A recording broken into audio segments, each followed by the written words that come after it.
Hello, everybody. Welcome to another sizzling, like a fajita platter, a sizzling hot episode. That's the sound of the sizzle, Adam. What was it? Zzz. That's a terrible sizzle. That's not how sizzling sounds. That's it's is that more Yeah. of a sizzle? Yeah, I Okay. think maybe your audio is breaking out a little bit, but what you're doing before sounds more like a hum. All And right. Sizzle hum. Right. um, Here's the point, Adam. I had some coffee today. I'm fired up. I'm ready to go. Let's let me get tell you this something, bro. spicy podcast. Let's If cast some pod. if I were to purchase a fajita plate and it came humming, You'd send it right back. excuse me, sir. The plate is humming. I was hoping for more of a sizzle. I don't know what happened back there, but You know what they say, don't you, Adam? They don't sell the steak; they sell the they sizzle. sell the sizzle. Oh my And gosh. and anytime I've ever been in a restaurant where they sold the fajita platter, Mm-hmm. anytime the waiter brought out the fajita platter, I always, for at least for a second, kind of regretted my order. Go, dang, I should have got that sizzling platter. Mm-hmm. I'll tell you what, though, what you really don't want is a fajita platter that comes out like whistling. That's definitely it's a sign of issues that you don't Yeah, want to do with that. Yeah, yeah. yeah. No, you really don't want your food to whistle in But general. we digress, Adam. We Tell the digress. people who we are and what Sorry, we're man. doing. Yeah, yeah. Sorry. Yes. Uh, maybe next time you come with a proper sizzle, Brian. All right, all right, I'll do it. That'll save us from digressing a little bit. I'll bring some. I I'll don't bring want to some put it real all on sizzle. you. I don't want to put it all on you. You know, I didn't have to go down that path, but Correct. yeah, you're tuned into the Chocolate Bros podcast. I guess now we're doing it pretty much every Friday. We are the owners of Fortunato Chocolate. Check us out Mm. at www.fortunatochocolate.com. We've been in the chocolate business for 15 years. We've been doing business in Peru for going on 20 years. And we do this podcast at the request of a good half dozen people who have told us that they appreciate it and would like us to do it every week. We're surging towards double-digit listenership, Adam. I mean, there were our our progress is undeniable. I don't want to get into too heavy a math here on the Mhm. show, but I'm going to. If we Okay. got half a dozen Yeah. and we grow at 10, let's just say a moderate 10% a week, we're Mm-hmm. going to be at 10 people, I think, within the next several weeks. Yeah, I'm no mathematician, but by my calculation, sometime in mid 2025, we should achieve double digits. Yeah. Yeah, if we just This, continue, this might be why I don't do finance for the company. I don't yeah, know. if we just continue with our current growth path, Mm-hmm. yeah, we're going to be looking pretty good. We'll have up to 10 people listening to the show. Well, I'll tell you what, for the half dozen that are listening now, I just want to say this. I am Brian. He is Adam. And we are the Chocolate Bros, the owners, as you said. Everything you said is 100% correct, Adam. And I endorse that message. And I just want to say to the good people that are listening, you can find us at fortunatochocolate.com. You can also find us in our retail store in the Issaquah Commons Shopping Center in Issaquah, Washington, where Adam and I personally work an owner shift on Saturdays, and we'll be happy to greet you, give you samples, give you free hot chocolate, give you a free frozen banana dipped in chocolate, darker milk, as is your pleasure, and chat you up. It's All basically those like things are available. it's essentially a live Chocolate Bros podcast in there. Oof. Brian will do some a live marinara recital for you. Is that Mm-hmm. true? Yes, it's a partner dance. It's a partner Marinara. dance. Yeah. It's a Well, partner dance, so it's you tough do to, yeah. you do the male side of the ensemble. Yeah, I did. I'll tell you what's really my flourish, the sombrero flourish, is really suffering from the shoulder problems I'm having. I got to tell you, Oh yeah. yeah, my sombrero flourish is lacking in these days, but my footwork is impeccable, Adam. My knees are fine. Hey, people should Google that. You know the marinera norteña. It's a beautiful dance. It's a beautiful dance. In fact, maybe we can, when you throw this out to the folks, when you post this, maybe you can. I think you've done this before, but put a link to my daughter's marinara dance. I've already sent out the link to your Okay, daughter. and that didn't get us in double digits, huh? Odd. That's odd. Well, the video got a lot of views, but I don't know how many times I can send out a link to somebody's child dancing. Yeah, it might get flagged for inappropriate behavior. That's a Yeah, great, yeah. yeah, that's a great point. So as I mentioned, bro, here earlier in this podcast that we're currently recording, we've been doing business. You started speaking the same way you write your email class. As I was saying, period, paragraph. As I Earlier mentioned, in the podcast, period, paragraph. yeah. um, we've been doing business in Peru for 20 years. Mhm. And Brian, what percentage of people who visit Peru as tourists do you reckon make their way up north to the city of Cajamarca? I'm gonna call it under 1%, well under 1%, almost no, but almost none of them. And I've never run into somebody living here in the Washington area. I have run into quite a few Peruvians. They all live in Sure, Lima. They all live in sure. Lima. So I don't Almost think, all from Lima. Yep, yeah, Limeños. I don't think I've ever run into a Cajamarquino in the United States. Maybe you I have. have I have run into two in all my time. Yes, I've run into two people. I've yet to ever in my life run into any non-Peruvian who's been to. Lots of people have visited Peru. Not a single one of them has ever said that they've been to Cajamarca. Never. So, and since that's where you lived for, like, you split your time between Cajamarca and the jungle Correct. for 15 years. Well, Mm. really, I mean, even back at the beginning of when we started doing business in Peru, you were going back and forth from Cajamarca as well. So you were Yes, in I've Cajamarca for a spent a real long lot of time time. in Cajamarca. I'm an honorary Cajamarquino, and going into Cajamarca is like putting on an old glove for me. It just fits. I slide right in there and feel very comfortable. And that's where we both met our wives. Both of our wives. My wife's from a little town about 2 hours away from Cajamarca, but she was living in Cajamarca when I met her. You met your wife in Cajamarca.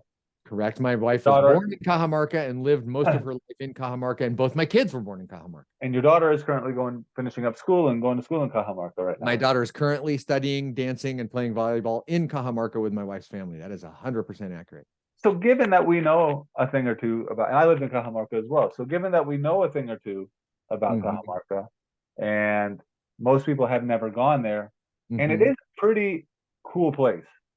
It is a really cool and charming and It's a really cool unique place. If you show up there as an American who's not heavily versed in Peru, it's a little bit of a mind blower.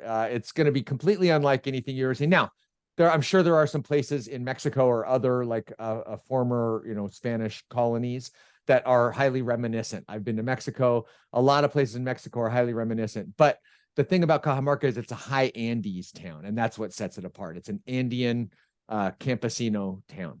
Yeah, I know one of the things that I noticed when I first went there is it's one of the, and maybe Peru has a lot of these kinds of places, but I don't recall ever seeing something, at least at the time, like right when we were showing up there, where it was such a mix. No, it's still like that. I saw this on the last trip, where it's a real interesting mishmash of very old and new at the same time. It's really like it's an old place.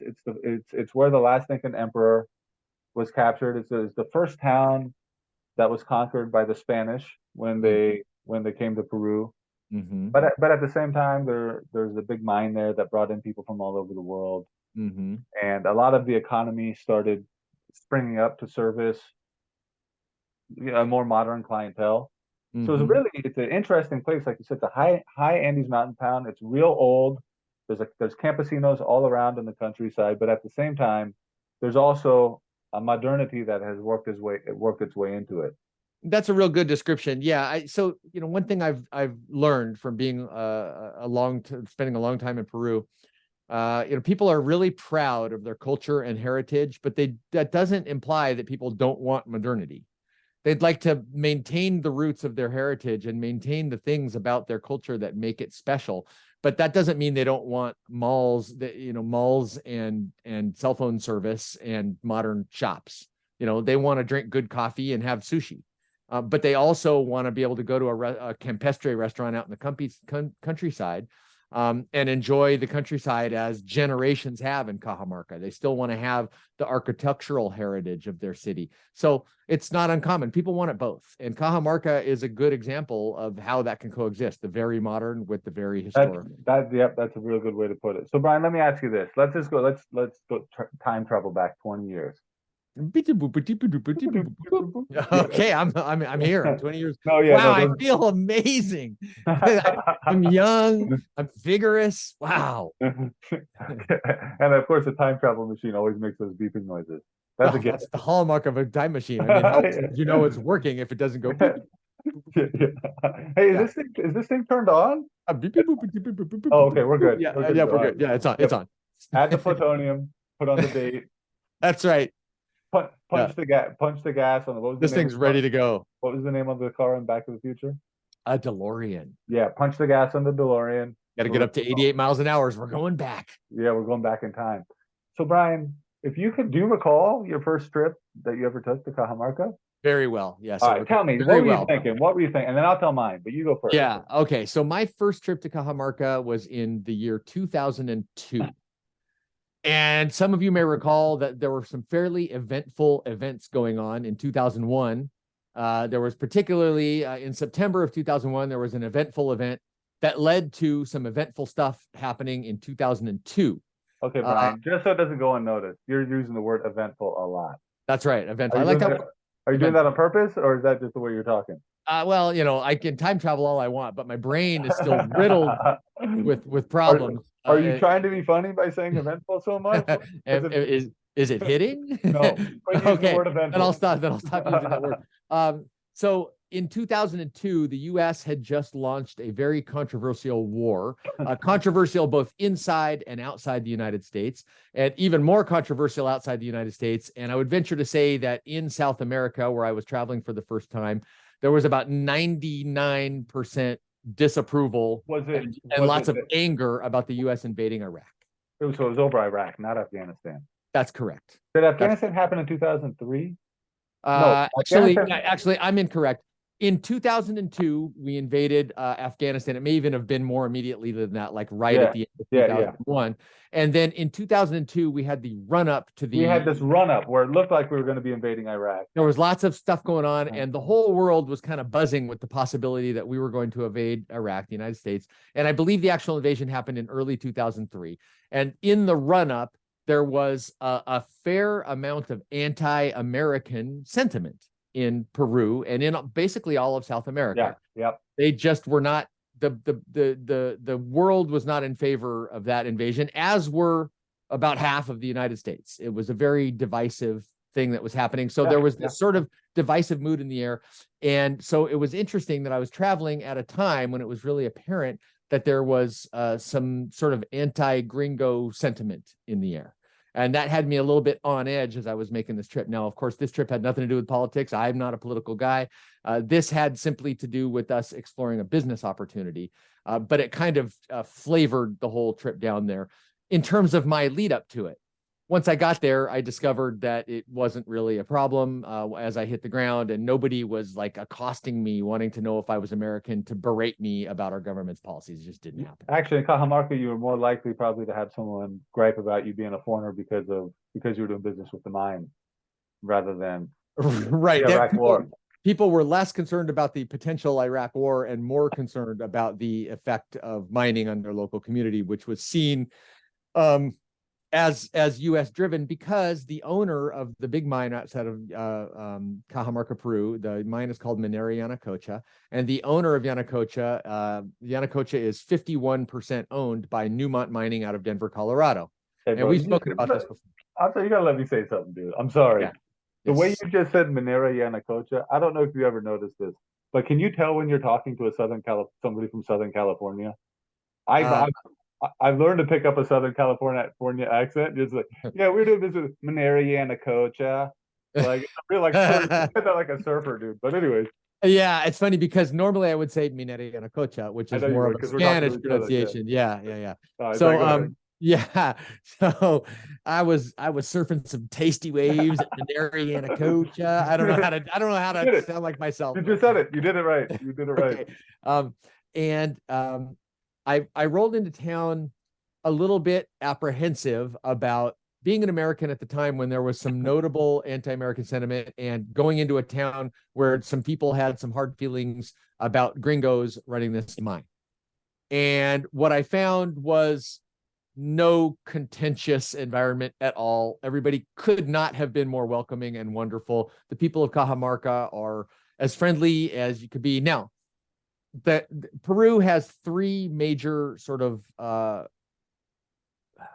cultural sort of subdivisions. There's people on the coast, costeñas, and there's people from the high mountains, serranos, from the word sierra, and there's people from the jungle.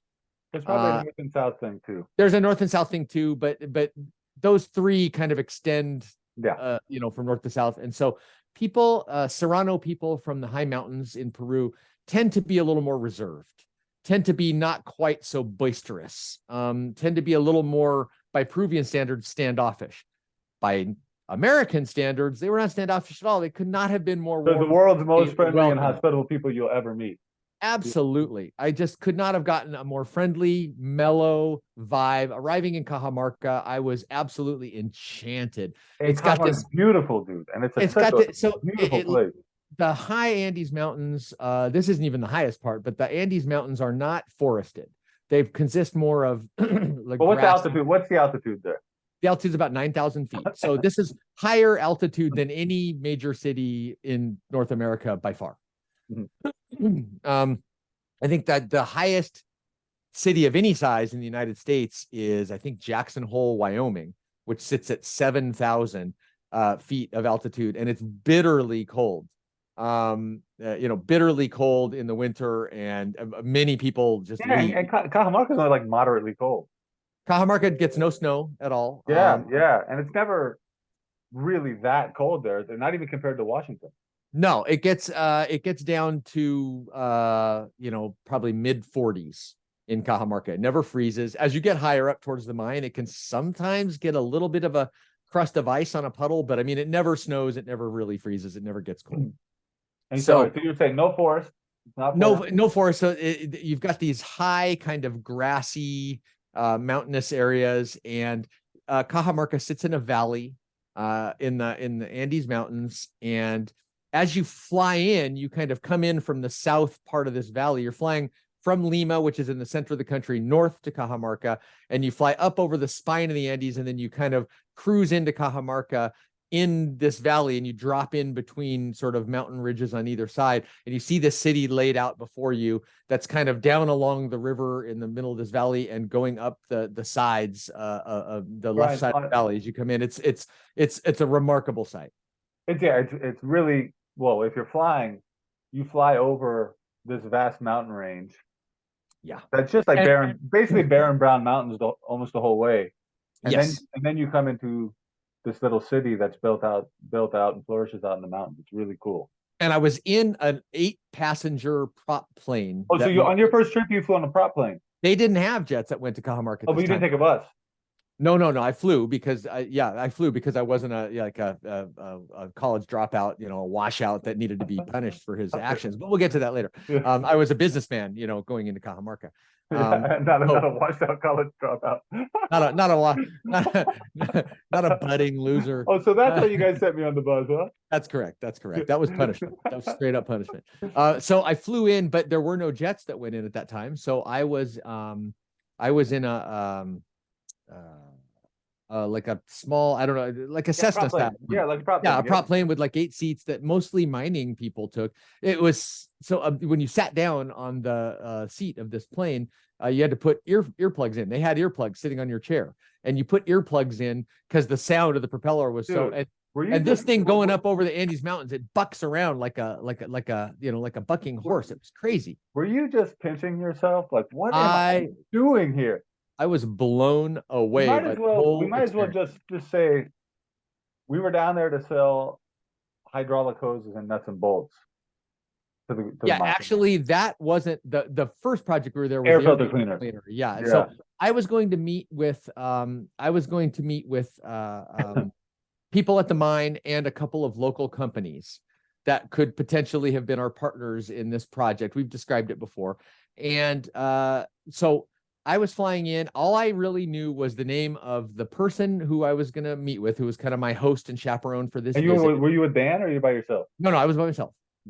And I knew who I was going to be meeting there in town, who's going to pick me up at the airport. And there were going to be 2 people. There was going to be Segundo Sandoval, who ended up being our business partner for some years there in Cajamarca. And my boss. And your boss, the owner of Automotriz Cajamarca. I didn't want to say that like a Southern Californian. Yeah. Automotriz Cajamarca. Automotriz Cajamarca. And one of the people that worked for him, Miguel Caucho Sosa. And who spoke some English and was that Coco? No, this was a different person. You never met him. Okay. And so this person was worked as a translator when Dan went down. I didn't need a translator, but he was working on the project with us. So I flew over the spine of the Andes Mountains and into this valley, watched the city unfold beneath me, landed on this in this runway that had literally pastures and cows with campesina ladies And it's herding still like that. cows on I either mean, side. Oh, yeah, it's still there. Yeah, yeah. yeah. And rolled to a stop to this tiny little like 2-room airport in the middle of the country. And I just flown over it, so I knew there was this big, this big town off to the side of it, and walked out of the plane and walked up to the terminal, got my bag. And the first thing you notice when you first off, the altitude, you're feeling the altitude already. You're at 10,000 feet, and you walk off and the air is thin and dry, and the sun is really sunny, and you can see for miles the air is really dry and clear, and it's surrounded by these mountains, and there's eucalyptus trees, kind of all around the sides of the airport. And it was just a stunning arrival into this town. Just could not have been more unexpected to me, even though I'd looked into it, and I walked in and I got my bag, and there was Segundo Sandoval, and he was waiting for me, and we did the introductions. How and was how was your Spanish at that my point? Spanish was fine. I knew how to say hello and be polite, and I could converse. I never needed to use an interpreter, but of course my Spanish wasn't nearly as good then as it is now, all these years later. But sure, I spoke enough Spanish to get by at that time. So they took me, we drove from the airport down along the airport access road. And then, you kind of, that road feeds right into the city, and boom, we're in the city, and we're fighting traffic, and I'm on sensory overload. And it's pretty bustling out there, man. I mean, compared to a town of that size in the United States, it's cracking. People are in the street. People are walking around. There's lots of cars. The traffic is chaotic. It's dusty. It's a very vibrant, kind of chaotic, sensory overload inducing scene. When you come into Cajamarca for the first time and you drive from the airport into the center of town, it's a little bit mind boggling. And my mind was boggled. How big was Cajamarca at that time? For like 100,000 people. Yeah, it's like 300,000 people now, I think. Yeah, I'm not sure. I'm not sure if it's that big. Maybe unofficially it might be. But if you take another city of 100,000 people, like here in the United States, it will feel so sleepy compared to a place like Cajamarca. As you roll into a town in the United States, you start to see some houses on the outskirts, or maybe a suburb on the outskirts, and then you'll start to see some strip malls or something like that. And you'll start to see businesses, maybe some like logistics or centers or something like that. And you'll roll and you'll get into some neighborhoods, and you'll be along a commercial strip. You might see some malls or some schools, and you'll start to get into the center of town. And then as you get into the center of town, you'll start to see some buildings of 4 or 5 stories. At Cajamarca at this point wasn't like that. You were on this road that was cow pastures on either side, and then you started to see some buildings, and then you were in chaos. Well, and all the buildings are brick, but like brick buildings built around like steel rod frames. It's not like wooden houses lined up the road. So all the buildings are 4 and 5 story. They're building Cajamarca still is, but at that point was even more so, building out from old adobe mud houses to 4-story brick houses with rebar kind of brick buildings. Yeah, with rebar rods as the frames. Yeah, and they would kind of like they'll put a surface on the front of the building, the street facing side of the building. They'll put tile, or they'll surface the building so that it's sometimes not if they can afford it, they will. So that it's not just exposed brick. The sides are just exposed brick and uneven mortar. They don't even not red bricks, like big thick gray bricks. Yeah, exactly. So the town, even a new building looks like it's been around for 50 years in Cajamarca. Yeah, well, a lot of them are just not all the way built, but some people are still living in them. It's really foreign. It's totally foreign.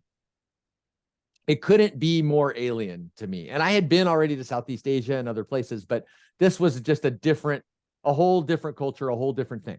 And I hadn't explored anywhere outside of Tijuana in Mexico at that point. So it's way different. It's completely different from a big city like Tijuana. Tijuana's so huge. Exactly. So a colonial small town with colonial architecture that was in just a rabid building phase. I'd never seen anything like that. I had been being in Southeast Asia. I had been in places that had that same chaotic, super vibrant, vibe. but this was different and just unexpected because you roll into the airport, you drive into town, and all of a sudden, bam, it's craziness all around. So yeah, it was just a startling entrance to Cajamarca. Describe yours now coming in on the bus. It was a little bit different. Yeah. So as you mentioned, I had when I first went to Peru, I had been kicked out of college. I didn't drop out of college. I was expelled from college, which is a funny thing because I'm maybe the most square person that anybody will ever meet. Now I'm extremely square. You are a Yeah, square guy. what, you're gonna go do something exciting? Count me out. That is correct. Unless it's going to Peru, I'll do that, dude.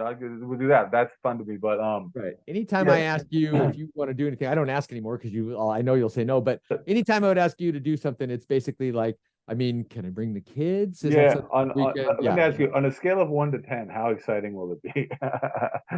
Yeah. I mean, I mean, if it's over a 1.3, you're yeah. probably not going to get Adam in on that. So, but I was, I had a drinking problem in college. That's all you could really say. And I had raised so much, I just was partying so much. And actually, what culminated me getting kicked out of college, I had it in the book that I just wrote, but since they made me cut it, I'll go ahead and just share it now. I didn't want to share it before because I thought it was going to be in the book, and I didn't want to step on any of my stories. So, me and a bunch of me and two other guys had been drinking, and one of the guys had an idea to break into a sorority house on the college campus. What could possibly go wrong with this plan? I hate to laugh, but I look back on myself, and speaking of foreign, I barely even recognize that person. What was the goal of the breaking into that? Was there any, I didn't objective other than just going in there? I didn't actually go in. I mean, there wasn't like nefarious intent to mess with the girls, was there? No. So what happened was, me and these other two guys had been drinking. One of the guys was a good friend of mine. The other guy I drank with sometimes, but didn't know him that well. And we're walking home from like a frat party at maybe 3 a.m. in the morning, late. And this guy had an ex-girlfriend who was in the sorority house who had just broken up with him. The guy didn't really know. The guy didn't know that well. And that sorority had gone out of town for the weekend on the retreat. And he knew they were out of town. And he wanted to break in and get revenge against this girl. As with most drunken plans, it was like step one, break in. Plan. Step two, TBD. We'll worry about awful plan. So we went over there. Somehow he got in the house and he opened up the front door, and me and my other buddy were standing out there. And I looked in there. I just was like, no. Because even though I drank a lot and I got into a lot of fights, I'm not really a destructive person. And I don't really like to do people wrong. So breaking into a house and trashing it or whatever never has been appealing to me. So I looked at that. It smelled like girls in there. It smelled like perfume. No, I'm not going in. So he went in there, and then my other buddy who was with me, who was my friend, also like, no. But for some reason, we stood around and waited for this. Whatever. We weren't thinking clear. So after that, we were walking home, and a security guard who does campus security caught us walking.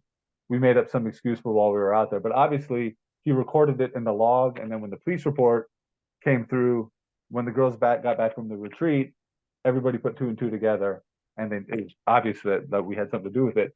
I was sitting in Spanish class. That happened on Saturday. I was sitting in Spanish class on Monday, and 3 police officers come into my Spanish class. Now listen, you're not supposed to have police officers come into your classes when you're in college. It's a bad sign. I have a college degree, and that never happened to me. It usually doesn't happen to anybody. Right. So I'm sitting in my Spanish class, and 3 police officers come in. Is Adam Pearson in here? And I got my books together, and I followed these police officers. Me and my buddies, under the influence of beer, cooked up some cockamamie story that we would tell the police if we got caught. So I roll out my story, and they go, "Stop right there, buddy. Your friends already tried to roll out that story, and then they told the truth. So just cut the crap."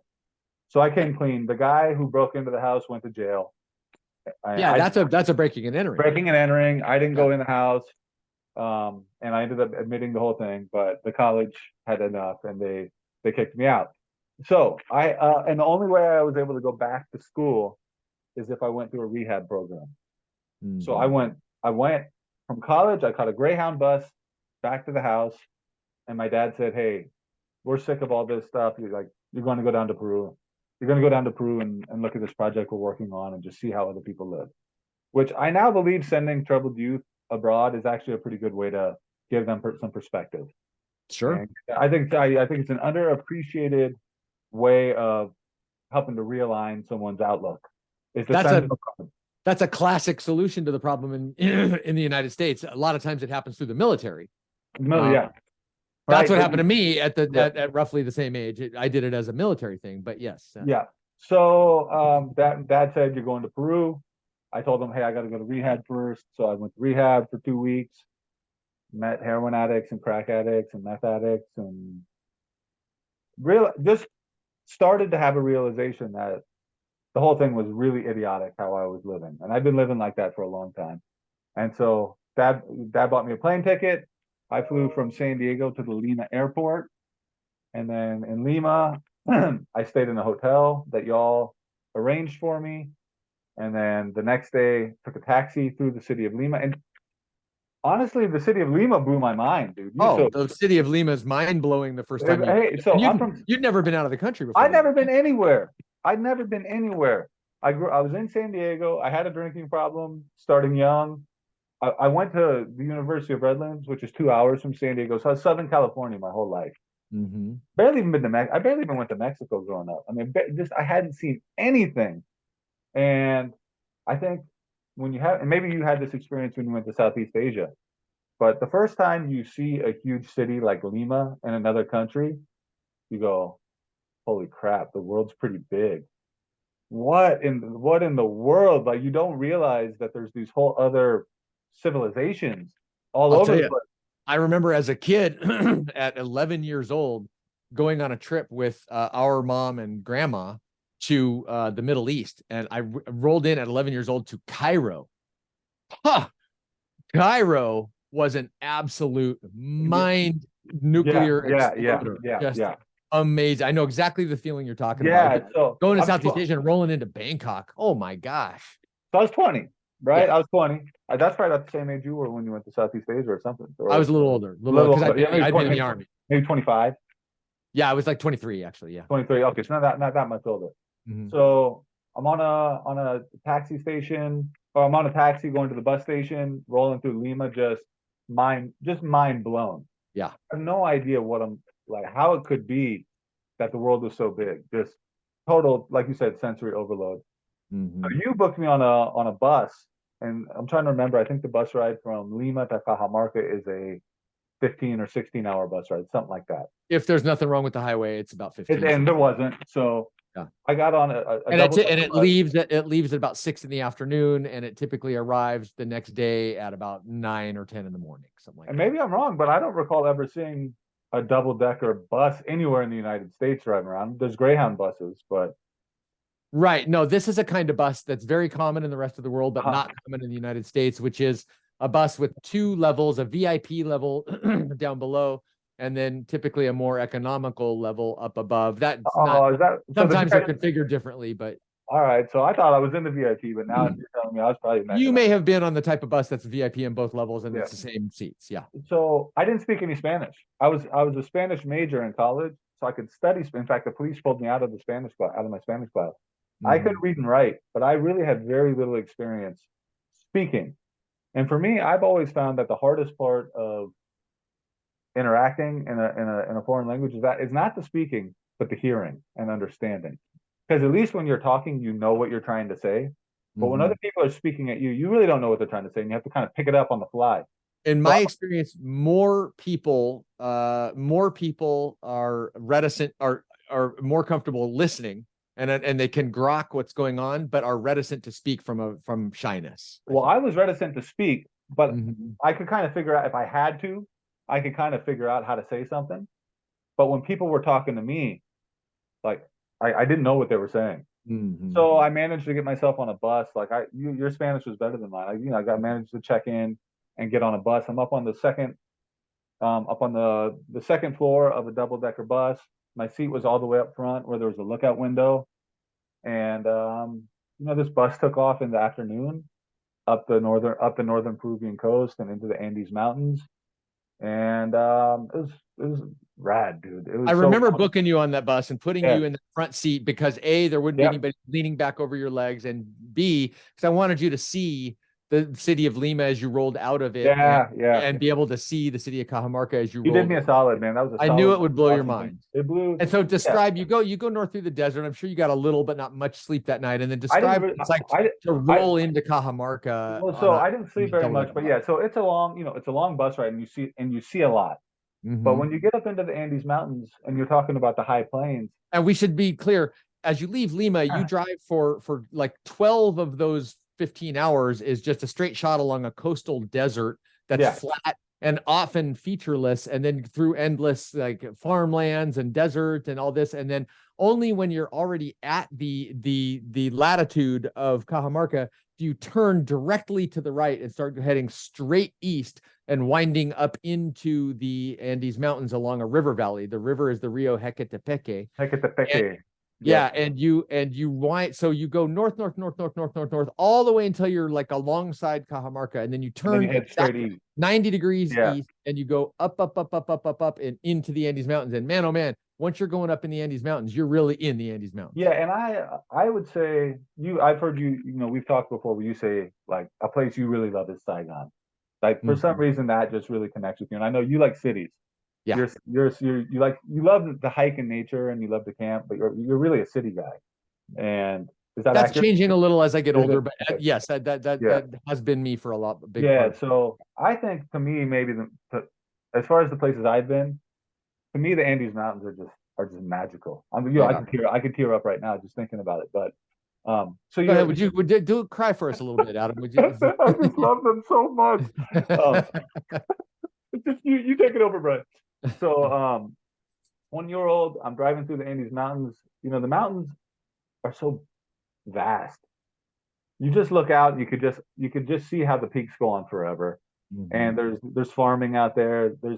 It's really sparsely populated.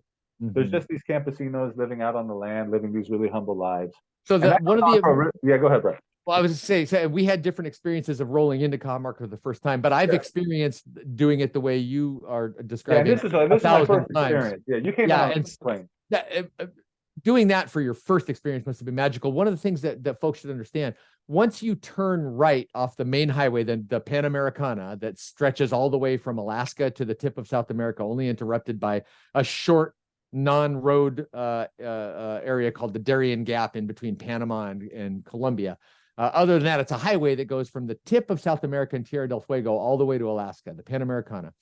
And when you turn off the Panamericana and you go onto the highway up to Cajamarca, The you eight. continue to roll through flat, kind of deserty farmland. And then once you start to get into the foothills of the Andes, you start to get into these rapidly changing ecosystems. You all of a sudden it starts to be kind of a little bit more lush and ricey and green, and then you get into an area where there's starts to be small trees and cactus, and then it starts to get a little bit lush and green, and there's all these different areas you go through, but the common denominator is that it's all farmland, and there's always campesino people out working the land as you roll. Just country folk. Country Yeah, folk. just Yeah. country folk out living on the land out there. And as you start to gain altitude, their manner of dress and the type of animals and crops that they're tending change because the weather's so different. You could go 5 miles on that road and have a completely different ecosystem and a completely different like type of agriculture because the temperature and rain pattern changes so much because you're going up so steeply. I mean, on that road up from the coast to the pass over Cajamarca, I tried to count one time. I think there's 97 switchbacks, if I recall Oh correctly. yeah, so you're switching back. I mean, it's these are the curviest roads you've ever seen. People are throwing up on the bus. I didn't throw up. I got a good stomach, dude. I almost never get Mm-hmm. sick from eating or from motion. So, but people Yeah. were throwing up on the bus, and you're snaking around these crazy roads, and you're up on the second floor of a double decker bus. Mm-hmm. So that was tripped out. But I was really just, I was in a trance looking at the countryside and just looking at the Yeah. people and looking at the mountains. And then when you come into Cajamarca, you kind of, So describe that as you get up over the yeah. pass. There's So a you get there's put a it. there's a mountain pass called the Abra El Gavilan that you roll through. Well, I'm so new now. I'm just thinking about like when you kind of, if I recall correctly, you make sort of a sharp left, and you start to head downhill, and off to your right, you can see the city of Cajamarca. Yeah, you top out, and there's a sign that says you're at the pass, and there's a little bit of there's like a mine up there for like particulate to make like cement from and stuff like that, or concrete, I should say. And then you roll through a little flat section that's at the very top, and then yes, you kind of you make a turn, and as you make that turn, all of a sudden you can see down into the valley a little bit, and the city of Cajamarca kind of becomes visible in the distance down below you and off. Correct, that's right. And after you've been driving through, which is pretty empty country, yeah, and you see this big city there, it makes it look even bigger. I mean, it's very strange. And it's a city that looks nothing like an American city. It does. Well, it's deep in the mountains in a way that I don't think very many American cities are. And there's just kind of this one road coming in. Yeah. And it appears out of nowhere after a couple of hours. And then you work your way down, and we worked our way down into the city. I got off the bus. A bunch of taxi drivers accosted me. They took me to meet you, and then the very next day I started working as an auto mechanic. And I had given you the address, and your dad and I had set this whole thing up to be mind blowing for you. Yeah, we wanted your mind to be blown. Yeah, my mind was blown. Yeah, and your dad and I were like, "Hey, the guy's been studying Spanish. We've been, your dad's been paying for 3 years of university studying Spanish. So let him use his Spanish. Let's not baby him here. Let him find his way to the bus station. Let him find his way to the apartment." So what you basically had was an address to tell a taxi driver of where your bus was, a ticket, a reservation that you could pick the ticket up for, and an address to tell a taxi driver when you got it, and some basic information about how to talk to the taxi drivers to set the price. And that was about it. And they took advantage of me on the price. And your dad was real specific with me. He was like, "Don't go pick him up at the bus station. Let him take a taxi." Yeah. And there's a bunch of stuff I'm leaving out that I stayed a night in Lima, but I just want to say this other part here. So I started working as an auto mechanic, and I had to walk like 20 blocks to work every day. But one of the things that I love the most about being a 20-year-old dude in the city, particularly in the city of Cajamarca, and on our last trip to Peru, which was a few months ago, we were in Cajamarca, and you can still do this. Walking around Cajamarca at night is just an awesome experience, because it's not a tourist place. It's not like a real touristy place. So you're just there in this real world that people live in all the time, and it's just, I don't know. So I would be walking back from Automotriz Cajamarca, and I forget the name of the road that goes straight to the Plaza de Armas, but the Belen, like the Belen. So I would get on that road and just walk down. Well, it's the road is actually called Amalia Puga. Amalia Puga, yeah. And there's these big super old churches on one side of the road with courtyards, and then on the other side of the road there's restaurants and bars and pasteleria. Yeah, and by super old, we're talking about they were built in the late 1500s after the Spanish took the town. Yeah, correct. And there's street lights on the road, and all these people are just walking around in the street. There's little kids everywhere in school uniforms. There's people frying up burgers. There's street food out there. There's people making toffee peanuts. There's guys selling churros. There's salchipollo. I would always buy like little street fried hamburgers that people told me I shouldn't eat because I was a white guy and I shouldn't be eating in the street. The reason to not eat those is not because they're so dangerous, but because they're just bad hamburgers. But I know, but they only cost $1 Yeah, for $1 you can get anticucho, which is much better. But I understand you want to mix a little carb in with your protein. But I was eating anticuchos, and then I would walk around the Plaza de Armas, and then we're gonna run out of time. So I would just point. It's going to be a two-parter, no doubt. But just so, and then while we were there, you showed me Acaesh, Casa Luna, and you should just So let me backtrack a little bit. Yeah. So what Adam's talking about is a place. So back to when I first rolled in. Yeah. So I would just say, like, I found the experience of being a 20-year-old man in the city of Cajamarca. It's intoxicating. It's intoxicating. I was working as an auto mechanic. That's a story I won't get into, but I was working as an auto mechanic during the day, 6 days a week. So the time that I had really to explore Cajamarca was every evening. And I loved evenings in Cajamarca, and I still do, man. Walking around at night in Cajamarca, in that city, and it's one of the most walkable cities in the world. Absolutely. When you walk right around that city, there's something. If you have a high tolerance for cars whizzing by you inches away at fairly high speed. Yeah, and having people, and if you're a tall, goofy old lunkhead gringo like me, you lunkhead your word, not mine. I'm more of a So, meathead, but I'll go with lunk. yeah, and if you don't mind being stared at and stuff, then that's You helpful as have well. to be comfortable attracting a lot of attention for Yeah, sure. but go ahead. So you're going to backtrack, and Well, I was just going to let's go backtrack to five more. say, Let's go 5 more minutes. yeah. So you mentioned a bar, and I'll get to that a little bit when we talk about getting into. You mentioned a specific bar, which became my hang. But that first day when I arrived at the airport, I went into town. Everything you're describing happened to me. They took me to the hotel. I checked into the hotel, which was an old colonial building with like vast, wildly uneven, like tilted floors and these old sagging like staircases, the old original balconies made of wood all around this kind of adobe, mud brick building, basically, with a courtyard in the middle with a little non-operational fountain, just as classic as it could be, the Hotel Cajamarquino. And I got checked in and they said, you want to go to lunch? And they said, what would you like for lunch? And I said, oh, something typical Cajamarcan. Let's something really Peruvian. And they took me to a restaurant. The name escapes me at this time. It was a very established old school restaurant down from the Plaza de Armas a little bit. And we went to this restaurant, and again, it's similar type of a thing. It was an old converted colonial house with a courtyard in the middle. The fountain was working in this, and we sat down, and the server came, and they said, "What would you like to eat?" I said, "Oh, something totally typical, like just the most Peruvian thing that's on the menu." And they're like, "All right," which is like a very gringo thing to ask for. Well, so they were asking me like, "Do you want?" would you like a hamburger or something? They were asking like a hamburger sandwich or something. I said, no. They said, what do you know about Peruvian food? I said, not a thing, nothing.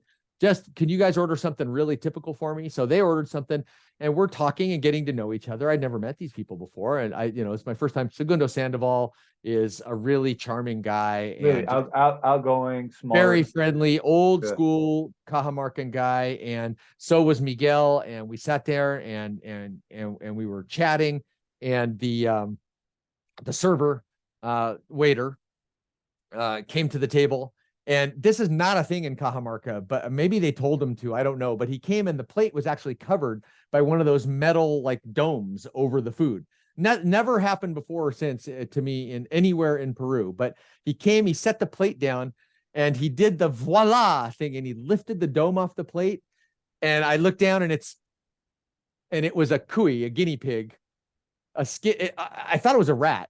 I thought that they had ordered a rat for me. You hadn't done any research to know that guinea pig was a thing? No, I hadn't. And so your very first dish was guinea pig. My very first dish that I ever ate in Peru was cuy, was a guinea pig. And it looks like a face up, belly up rat on a stage with his head and claws still attached. It was a little jar, and I kind of did you try to play it cool? Or good, yeah, no, guinea pig, no problem. I know I blanched a little bit, and I was like, I thought like, am I eating a rat? And I asked them, what is this? Because I thought it was a rat on a plate, and they said cuy, and I was like, "Kiss some cuy. What's a cuy?" And they were trying to describe cuy, because cuy is cuy. That's what it is. That's not the name of a plate. That's what the animal is. And I remember asking them, like, is this a rat? Is that a local word for rat? And they said, no, it's not a rat. Now, if you look at I can't imagine that if a rat came on a plate, it would look any different than this, but they assured me, no, this is not a rat. This is a local delicacy. They raise them. They're for food. They're not, only later did I understand that it was a guinea pig. So did you go for it? Did you dig in? Oh, absolutely. I went for it. I mean, I'd been around the world, and I knew that they taste good. I mean, a cuy tastes good. I didn't know how to eat it back then. There's so many small bones. It's a lot of nibbling with your front teeth. But anyhow, I ate the cuy, and we ended up having a great time. They saw that I was game. We had some local beer. We had a good time. It ended up being an absolute icebreaker because they were appreciative of the fact that I was able to eat a local dish, and with some gusto, and see the humor in the whole situation and make a good time of it. But that was an absolutely remarkable day. That first day in Cajamarca stands out so clearly. And then later that afternoon and that evening, we then went to their office, and he started showing me around, etc. And then that evening, I was staying a block off the Plaza de Armas. And dusk starts to fall. The sun goes down behind the mountains, behind a ridge line. The light gets magic. and Hey, everybody comes out and and starts sunset, walking around the Plaza de and sunset Armas. in Cajamarca is pretty magical too. It's spectacular because you're so high, the air's so thin, and the relief between the sunny and the shade is so extreme. And then once the sun goes down, people swarm to the Plaza de Armas, and I have literally never seen such a vibrant, amazing, just like collegial. I don't know what the word is to Yeah, describe yeah, it's very but the communal. scene in It's the very Plaza de Armas, communal. very Yeah. communal. That's right. Families strolling around, people sitting, kids playing on the grass, the security guys coming over blowing their whistle, the kids playing on the grass, trying to shoo them off the grass, the parents yelling at the kids going off the grass, the security guy moving on, and the kids going right back onto the grass. Yeah, well, Dogs running around everywhere. if you like people watching, which is like my thing, Oh my gosh. you see it all right there at the Plaza de Armas in Cajamarca. And of course, if you're a gringo sitting in the Plaza de Armas, especially back then, because it wasn't nearly as cosmopolitan then, if you're a gringo sitting on the side of the Plaza de Armas in a bench, people just come up to you. People are looking at you. Girls are laughing. Yeah. The occasional brave people will come up and try to talk to you. It was absolutely astounding and mind-blowing in the best possible way. It was just an absolutely magical experience. Yeah, that's similar to my experience. And I remember my first food experience was with you. We went to get a menu at I don't know, I think it's like Salas restaurant there in Cajamarca. Salas or probably Sarco, actually. Sarco. It was Sarco. Yeah. And well, you get a menu there for like 5 soles at that time, I think. Yeah, like $1.50. Yeah. And you get a fresh made soup, an entree, and a dessert. Homemade soup, a nice plate with rice with probably two starch and 1 protein, and then a dessert and a drink. But one thing I like on that very first meal that has affected me ever since was the soup came with chicken's feet floating in it. And I remember just thinking, all right, we're a little early. Like they gave you guinea pig, so you had a trial by fire. But I remember thinking, I just got here. I'm going to ease into the whole chicken feet thing. I gotta have to. Who am I trying to impress? And I remember that the waiter came over to take my plate away, and I had eaten everything, but I left the chicken feet whole. And I remember him giving me a disapproving look. Yeah, like gringo, like this guy. But you're not even going to touch the chicken's feet. What's your deal? Wasting the best part. Yeah, and so I just learned, and that's something that has stuck with me since then. That in Peru, you're expected to eat all the food. Yeah. It ain't that cool to turn your nose up at food there. So that's correct. Well, we'll do part 2 of our journey through Cajamarca because there's still plenty more to talk about here. Lots more. So yeah, let's continue next week. All right, bro. Why don't you sign us off with? Oh, everybody, thank you for listening. Don't forget to check us out at www.fortunatochocolate.com. Smooth transition there, by the way. Oh, hey, by the way. Look, don't forget to check us out at www.fortunatochocolate.com. Come check us out.